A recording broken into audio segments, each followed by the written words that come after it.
So let's begin our lecture on Parkinson's disease. The aim of this lecture is to increase your understanding of Parkinson's disease, so the symptoms and pathology, the causes, and the pharmacological treatments.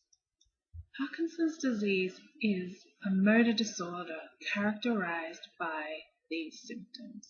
So there's a bradykinesia, which is a general slowing of movement, and akinesia, which is a trouble initiating movement, and then muscular rigidity, so the muscles become tight and are often resumed in this flexed posture. So overall these symptoms result in less movement. There's also a resting tremor or a rolling tremor, which is depicted here in the head, but most often can be seen in the arms and sometimes in the legs.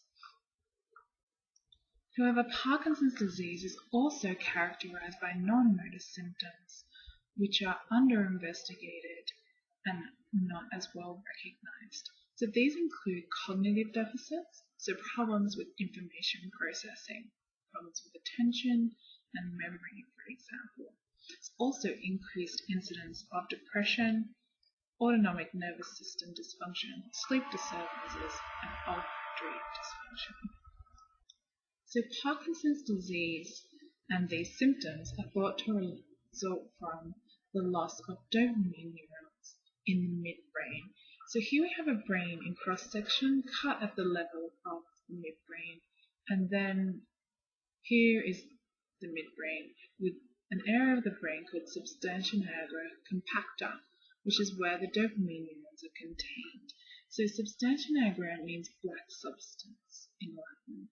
So in a normal brain, you can see the dopamine neurons with the naked eye, but in a Parkinson patient, post-mortem, these cells have died. So there's not so much of this black substance. So let's look at what happens to movement when these cells are lost.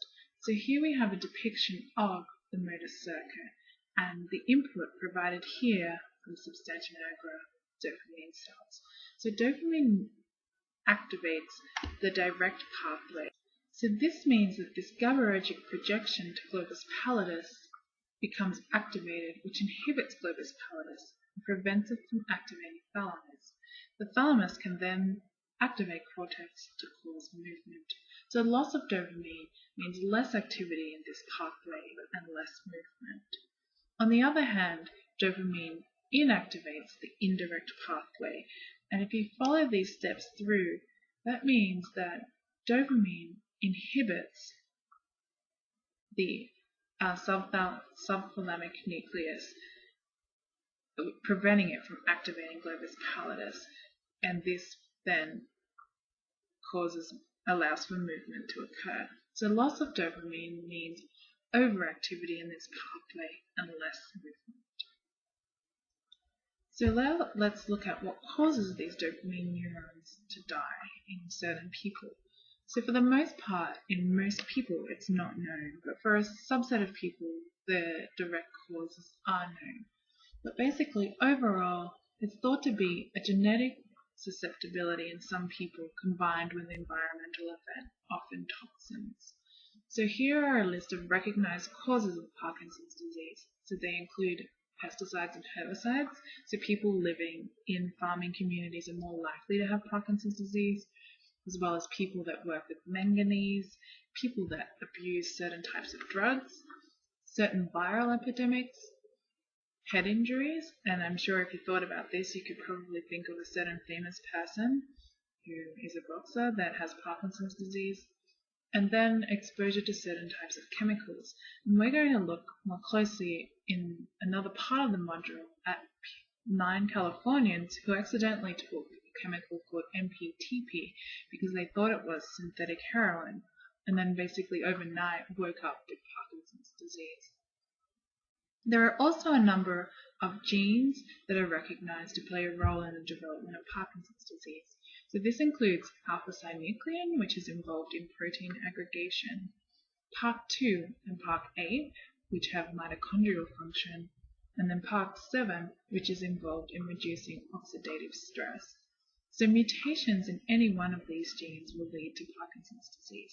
So these mutations tend to run in families, and then the people that inherit these mutations have a 100% chance of developing Parkinson's disease, meaning that they will develop Parkinson's disease if they live long enough. So for this reason, the Michael J. Fox Foundation, in combination with Sage Laboratories, have developed these knockout rat models where they mutate each of these genes in these rats and then sell them to scientists so that the scientists can then try to prevent Parkinson's disease from developing in these animals. So make sure you have a look at the module and the links to these resources so you can learn more about these models. So these models have a greater construct validity but less face validity than chemical models. So let's have a look at the chemical models now, and then you can piece together exactly what I mean by that in your discussion. So for chemical models, rats or other animals are given these toxins, so a pesticide like rotenone, a chemical like MPTP, or most commonly 6-hydroxydopamine. So what we have here is a depiction of a rat brain and this chemical being infused directly into the striatum, which is part of that motor circuit that we saw earlier. The animal then performs tasks, the brain is removed and cut into cross sections and put on slides. Here the brain has been stained for tyrosine hydroxylase. So this is an enzyme involved in producing dopamine. So wherever you see this stain, these neurons are involved in making dopamine. So it's a stain for identifying dopamine neurons. So you can see two sides of the brain. Here is really dark brown. So this is the tyrosine hydroxylase or the dopamine receiving striatum. Compared to areas like the cortex, which you can probably barely see, or the septum located here, which is mainly blank but does have a large dopamine input here. So here you can see where the MPTP was injected directly into the brain because it's been cleared of this TH. So if you look to these two slides, you can see the striatum labeled with TH in each case. So I just want you to take a moment to look at these brains and see if you can identify which one is the control, so has no lesion and was not injected with the MPTP, versus the brain that was injected.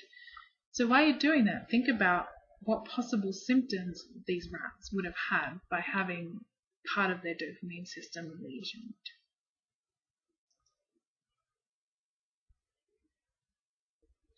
Okay, so if you've had enough time to think about it, here we have the lesion in this brain. So slide 2 is the experimental animal compared to the control animal, which has an intact striatum. So the primary treatment of Parkinson's disease is to replace the dopamine that is lost when the neurons that produce dopamine die. So there are 2 or perhaps 3 main strategies for doing this. The first is to manipulate the synthesis or the making of the dopamine or the breakdown. So L-DOPA is the primary treatment of Parkinson's disease. In fact, it's something like 95% of patients begin with L-DOPA as their treatment. So here is the pathway involved in producing dopamine. So here we have our dopamine here. The proteins involved are listed here, and the enzymes that convert each of these proteins into each other.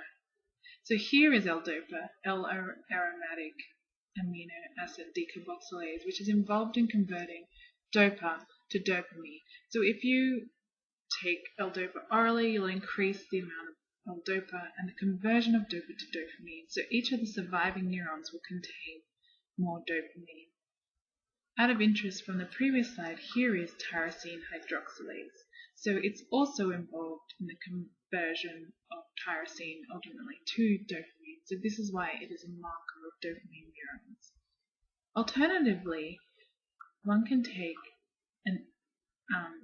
a product that will inhibit the breakdown of dopamine so that even though Parkinson's people have less dopamine, it stays in the cells for longer. So dopamine is broken down in a 2-step process, and the enzymes on each of these processes are the same, but can essentially act in either order. So we can inhibit this Mayo enzyme that's involved in the breakdown of dopamine, or you can inhibit this COMT enzyme. Either way, you prevent dopamine from being broken down so it stays around for longer. And entacapone is an example of this. Another strategy is to act at the dopamine receptor. So mimic the activity of dopamine by activating those receptors in the motor circuitry. So there you have it. Hopefully you now have an introductory understanding of the symptoms and pathology of Parkinson's disease. So there are motor symptoms combined with cognitive deficits, as well as the pathology, so loss of dopamine neurons. There are causes that are both genetic and environmental, and these form the basis of models in research. And we're going to look more closely at these models in the rest of the module. There's also treatments that target dopamine, but also there are non-dopaminergic treatments as well. So there are A2A antagonists, for example, so they target the adenosine system. There's also drugs that target glutamate, so glutamate antagonists, as well as muscarinic cholinergic inhibitors. So these are treatments that you can learn more about by having a look at your textbook. All right, thanks for listening.